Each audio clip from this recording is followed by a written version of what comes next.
Neno hili si hivyo. Mambo ni matatu.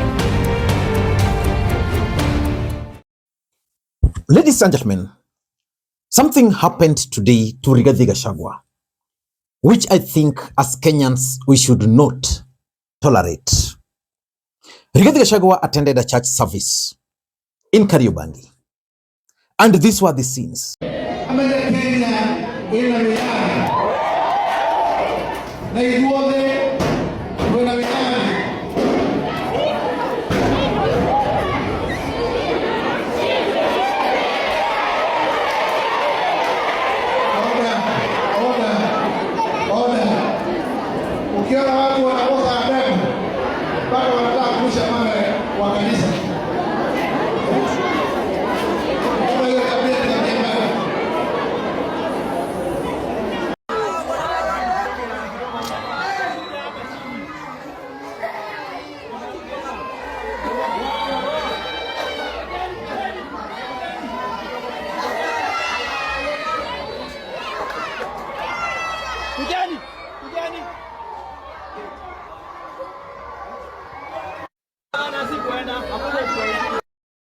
Very sad.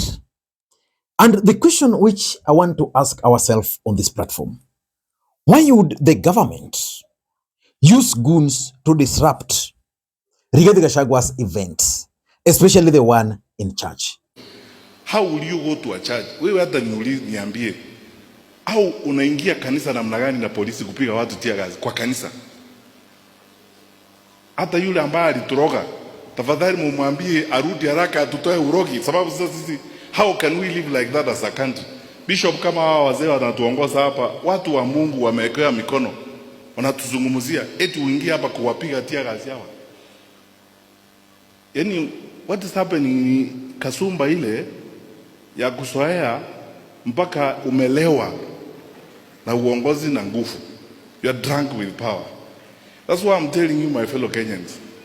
Kwanza tuombe nchi yetu. Pili sisi tukae pamoja, kwa sababu unajua wakati shida iko kwa nchi namna hii tunaweza kudanganywa tuanze kugawanyika. Nimeanza kuona jana kwa social media mambo mengine imeanza kuingia ya kusema sijui ni kabila fulani, sijui kabila hii kutoka Mount Central. Wakisikia Gachagua ni tear gas. Hata kwenda kwa maombi tear gas. Na kusema ati ni rival gangs. Rival gangs ya wapi? Hakuna uchaguzi Kariobangi North. Uchaguzi uliisha. Kwa hivyo huwezi kuja kupiga tear gas kwa kanisa ama nje ya kanisa na kusema ati watu wanapigana huko nje. Wakenya sio wajinga namna hiyo.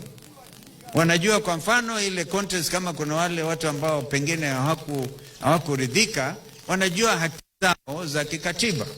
Because if it was a political rally, then I would understand. But this was a church. And according to Nyandarua Member of Parliament, William Ruto actually worshipped with these guys during the campaigns. Mimi jambo yangu ni moja pekee yake kwa Mheshimiwa William Ruto. Moja pekee yake. Mheshimiwa William Ruto, wewe ulikuja kanisani, ukakuja kanisani hapa, ukatuambia ngaine mwega, hende shothe, mwathani agosho. Hiyo kanisani ambayo uliombewa, hata kama sisi unatuchukia kiasi gani, hapana piga sisi tukiwa kanisani, hapana rusha tear gas kwa kanisa.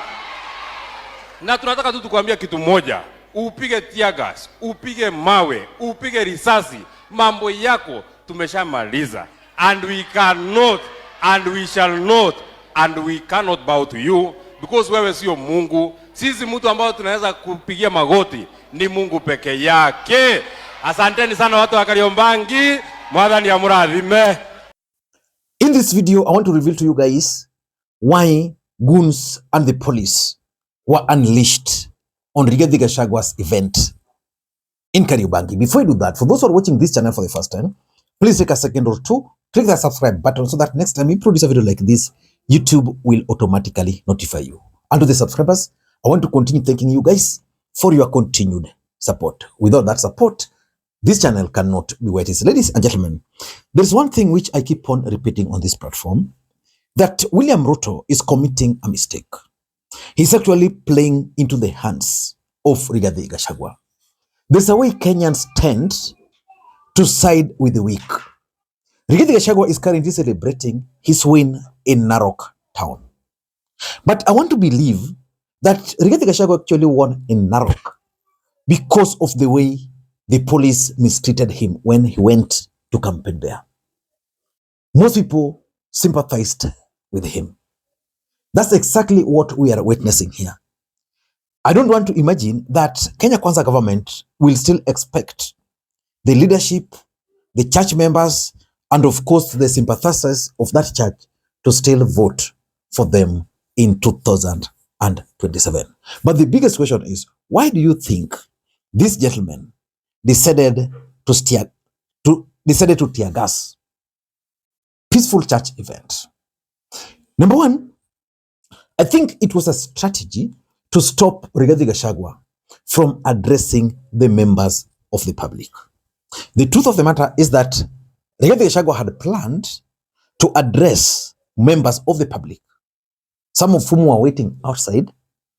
He was expected to address them after the church service. So someone in his right mind, I don't think whether that's a right mind, decided, no way, you're not going to address those people. So very quickly, goons. And very quickly, tear gas. Why would you tear gas people? Is it that they wanted to punish the people of Kariobangi for voting for Rigathi Gachagua's candidate?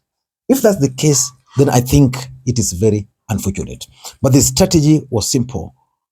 Don't allow Rigathi Gachagua to address the public. Let him confine himself to church. And that's why even children were never spared. So that's number one. Number two, this could also be a wider strategy to scare church or churches from hosting Rigathi Gachagua in future. The truth of the matter is that in 2022, William Ruto effectively used the church as a platform for his campaigns, as a tool for propaganda. He used the church effectively. Rigathi Gachagua worked very closely with William Ruto.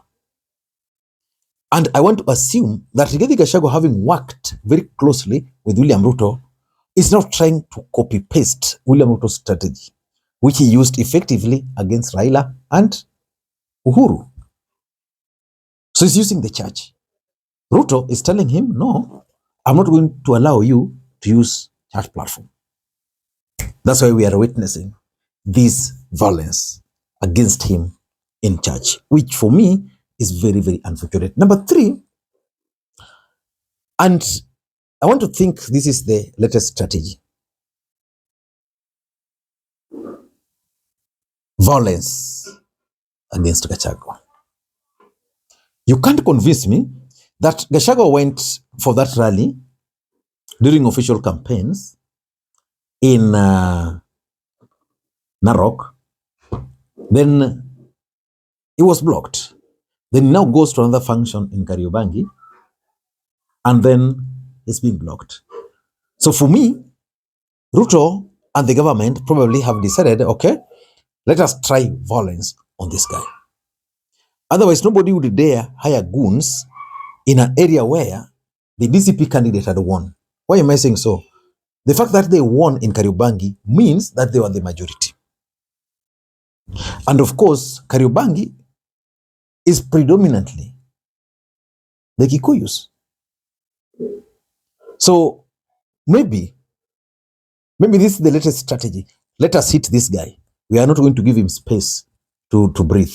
Let us continue hitting him. If he goes here, we are with him. If he goes there, we are with him. And ladies and gentlemen, I also want to think that the strategy could be to try and provoke the opposition, not necessarily Rigathi Gachagua.